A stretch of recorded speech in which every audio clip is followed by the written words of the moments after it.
రోజు రామవరపాడు గ్రామంలో అద్దగిరి రామకృష్ణ గారి జనసేన పార్టీ నాయకులు స్వర్గీయ వంగవీటి మోహన్ రంగ గారి విగ్రహాన్ని ఏర్పాటు చేసినందుకు ఆయన మనస్ఫూర్తిగా అభినందిస్తూ ఈ కార్యక్రమంలోకి నన్ను అతిథిగా ఆహ్వానించినందుకు కూడా ధన్యవాదాలు తెలియజేస్తున్నాను. స్వర్గీయ వంగవీటి మోహన్ రంగ గారు 1985లో శాసనసభ్యుడిగా విజయవాడ తూర్పు నుంచి పోటీ చేసి గెలుపొంది పదవీ కాలం పూర్తిగా పనిచేయకుండానే చనిపోయిన పరిస్థితి. అయినా కూడా ఆయన చనిపోయి 36 సంవత్సరాలు అయినా భారతదేశంలో ఉన్న 29 రాష్ట్రాల్లో ఏ నాయకుడికి దక్కని గౌరవం వంగవీటి మోహన్ రంగ దక్కిన దాంట్లో ఏమాత్రం సందేహం లేదు. ఒక శాసనసభ్యుడిగా పూర్తికాలం పనిచేయని వ్యక్తికి ఇంకా జయంతులు వర్ధంతులు చేస్తున్నారంటే అది పేద ప్రజల పట్ల ఆయన బతికిన బతుకు నిదర్శనంగా నేను భావిస్తున్నా. ప్రజల కోసం ఉద్యమాలు చేసిన నాయకుడు కాబట్టి ప్రజలు ఇంకా గుండెల్లో పెట్టుకుని ఆదరిస్తున్నారు. ఇవాళకి ఆయన జయంతిని కానీ వర్ధంతిని కానీ రాష్ట్ర వ్యాప్తంగా చేసే పరిస్థితి. అలాగే ఈ కార్యక్రమం ఏర్పాటు చేసిన జనసేన పార్టీ నాయకులకి రామకృష్ణ గారికి మరోసారి హృదయపూర్వక ధన్యవాదాలు తెలియజేస్తున్నాను.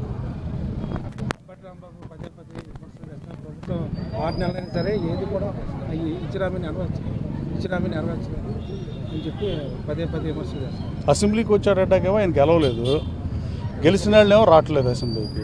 అసెంబ్లీ ఉందేందుకు? ప్రజావేదిక ప్రజా సమస్యను పరిష్కరిస్తాకున్న వేదిక ఒకే ఒకటి అసెంబ్లీ. మనకు అసెంబ్లీకి గెలిచిన వైఎస్ఆర్ కాంగ్రెస్ పార్టీ శాసనసభ్యులు రాకుండా జగన్మోహన్ రెడ్డి గారు కూడా నిన్న ప్రజా దర్బార్ నిర్వహిస్తున్నాడు. ఇవాళే అనుకుంటా పులివెందుల్లో.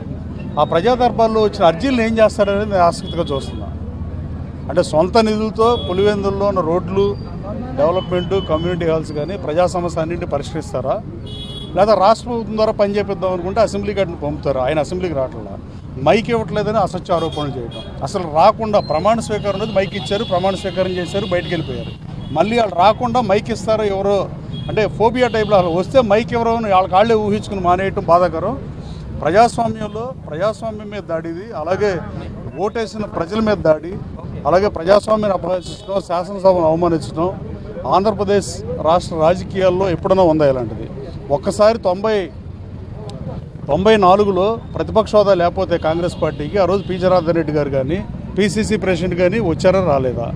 అలాగే ఇప్పుడు శాసన మండలికి ఎందుకు వెళ్తున్నారు ప్రజలకు సమాధానం చెప్పాల్సిన అవసరం ఉంది. రాజ్యసభ సభ్యులు ఎందుకు వెళ్తున్నారు? విజయసాయి రెడ్డి గారు వీళ్ళందరూ ఎందుకు వెళ్తున్నారు రాజ్యసభకి?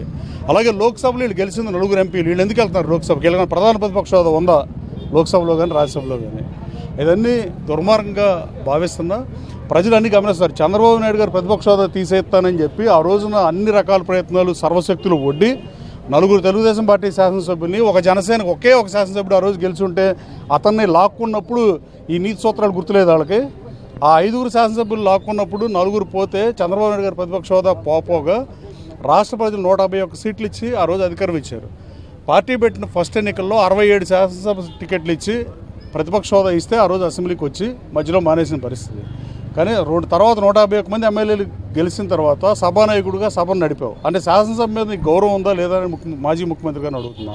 అసలు శాసనసభకు రానప్పుడు తన పార్టీ నుంచి గెలిచిన కొత్తగా ఎన్నికైన ఎమ్మెల్యేలు కూడా తీవ్ర మదనపడే పరిస్థితి. అసలు మనం అసెంబ్లీకి వెళ్తామా, అసెంబ్లీ చూడకుండానే 5 ఏళ్ళ పదవి కాలం అయిపోతుందని ముందు వాళ్ళ మనోభావాలు తెలుసుకోవాల్సిందిగా కోరుతున్నా. పనికిమాలిన వెధవులకు మంత్రులు ఇచ్చి, బూతులు తిట్టేవాళ్ళకి మంత్రులు ఇచ్చి ప్రజలు నిన్ను తిరస్కరిస్తే దానికి ప్రజలు నిందిస్తావా అని అడుగుతున్నాను నేను. అలాగే రాష్ట్రంలో 1955 నుంచి ఎప్పుడూ జరగనంత అత్యంత తక్కువ అభివృద్ధి జరిగిన ప్రభుత్వం గత వైసీపీ ప్రభుత్వం కాదా అని అడుగుతున్నా. భాషా ప్రయుక్త రాష్ట్రాలు ఏర్పడి పొట్టి శ్రీరాములు గారి ఆత్మార్పణంతో ఏర్పడిన ఈ రాష్ట్రం భాష మీద కూడా దాడి చేసిన ప్రభుత్వం ఏదీ లేదు. డెవలప్మెంట్ అత్యంత తక్కువ చేసింది మీరే. అలాగే భాష మీద దాడి చేసిన ఏకైక ప్రభుత్వం కూడా జగన్మోహన్ గారి ప్రభుత్వమే. వీటన్నిటి పర్యవసానం వైనాట్ 175 అన్నారు, సిద్ధమన్నారు. తర్వాత ఇవాళ అసలు 11 సీట్లు వస్తే శాసనసభకు రాకుండా శాసనసభను అవమానించడం బాధాకరం. అది సభ్య సమాజం గమనిస్తుంది. ప్రజలు నీకు ప్రతిపక్ష హోదా తీసేస్తే మమ్మల్ని ఏం చేయమంటావు? 11 మంది శాసనసభ్యుల్ని ప్రతిపక్ష పార్టీ ఎవరు? ఇప్పుడు ఈ రాష్ట్రంలో ప్రధానంగా ఉన్న పార్టీల్లో Telugu Desam party, Janasena party, BJP, communist పార్టీలు, వీటికన్నా వైసీపీ గతంలో అధికారంలో ఉన్న పార్టీ. ఇవాళ ప్రతిపక్ష పార్టీ ఎవరు? మేము 3 కలిసి పోటీ చేసాం. ఎన్డీఏ కూటమిలో తెలుగుదేశం, జనసేన, బీజేపీ కలిసి ఉన్నాయి. కమ్యూనిస్ట్ పార్టీలకు ప్రాతినిధ్యం లేదు దురదృష్టవశాత్తు రాష్ట్ర శాసనసభలో. కానీ శాసనసభలో ప్రాచుర్యం వైఎస్ఆర్ కాంగ్రెస్ పార్టీ అధినేత ఎవరు? జగన్మోహన్ రెడ్డి గారు పార్టీ అధ్యక్షుడిగా, ప్రతిపక్ష నాయకుడిగా.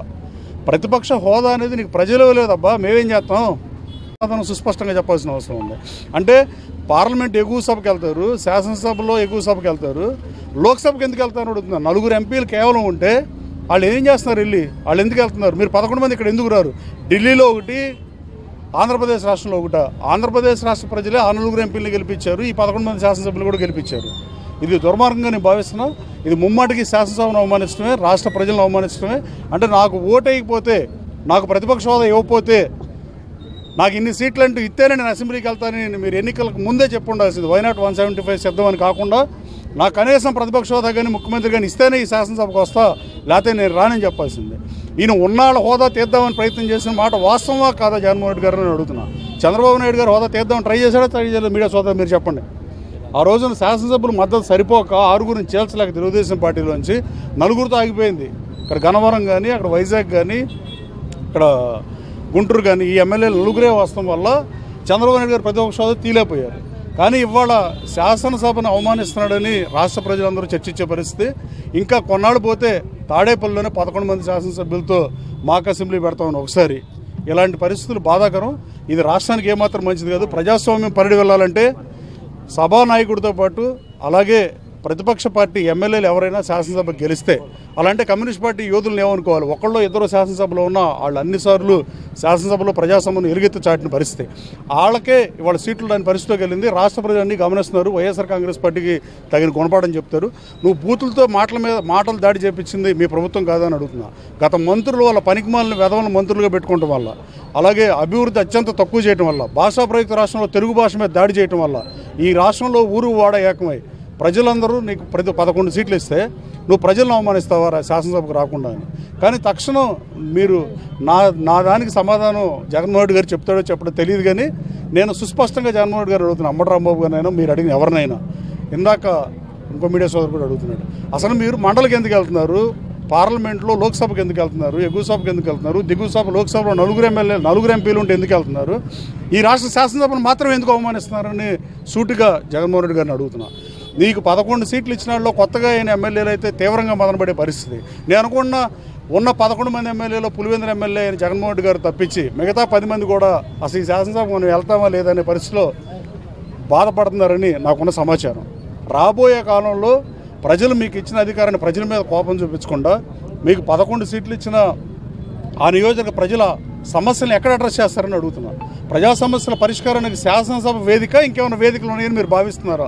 దీన్ని స్పష్టంగా సమాధానం చెప్పాల్సింది. మీడియా సోదరులు కూడా ఇది డెఫినెట్గా దీన్ని ప్రజల్లోకి తీసుకెళ్లాల్సిన అవసరం ఉంది. ఇది ముమ్మాటికి శాసనసభ మీద దాడే, అలాగే ప్రజాస్వామ్యం మీద దాడే. అలాగే ప్రజాస్వామ్యం పరిడి వెళ్ళాలంటే ఎవరైనా వాళ్ళ పాత్రను పోషించాలి. ప్రజాస్వామ్యంలో అధికార పార్టీ ఒకటే ఉండటం అనేది కరెక్ట్ కాదు. ప్రతిపక్ష సభ్యులు కూడా ఎలక్ట్ అయిన వాళ్ళు ప్రజలు ఇచ్చిన మ్యాండేట్ని గౌరవించి వాళ్ళు వచ్చి శాసనసభకు వచ్చి వాళ్ళ సమస్యలు ఎలుగెత్తి చాటాలని మీ ద్వారా కోరుతున్నా. వైసీపీ శాసనసభ్యులు 11 మందికి విజ్ఞప్తి చేస్తున్నాం. Come and discuss what ever you want to, మీ కాన్షియన్సీ విషయాలు కానీ లేదు రాష్ట్ర విషయాలు కానీ ఇక్కడ వచ్చి డిస్కస్ చేయండి. అంటే అంబటి రాంబాబు గారు అంటే రాజకీయాల్లో గెలుపోవడం సహజం. 270 ఓట్లతో ఈ నియోజకవర్గంలో 2019లో ఓడిపోయా. కానీ నేను ఇప్పుడు 37,628 మెజార్టీతో గెలిచాను. నన్ను గన్నవరం ప్రజలు ఎన్నుకున్నప్పుడు గన్నవరం ప్రజల సమస్యల పరిష్కారం చేయడమే లక్ష్యంగా పనిచేయాల్సింది ప్రాథమిక సూత్రం. దానికి తిలోదకాలు ఇచ్చి కేవలం పార్లమెంట్కి, లోక్సభకి, రాజ్యసభకి, శాసనమండలికి వెళ్తాం, శాసనసభకు మాత్రం రావంటే చంద్రబాబు నాయుడు గారిని చూసే ధైర్యం లేక రావట్లేదని అడుగుతున్నాను. Thank you.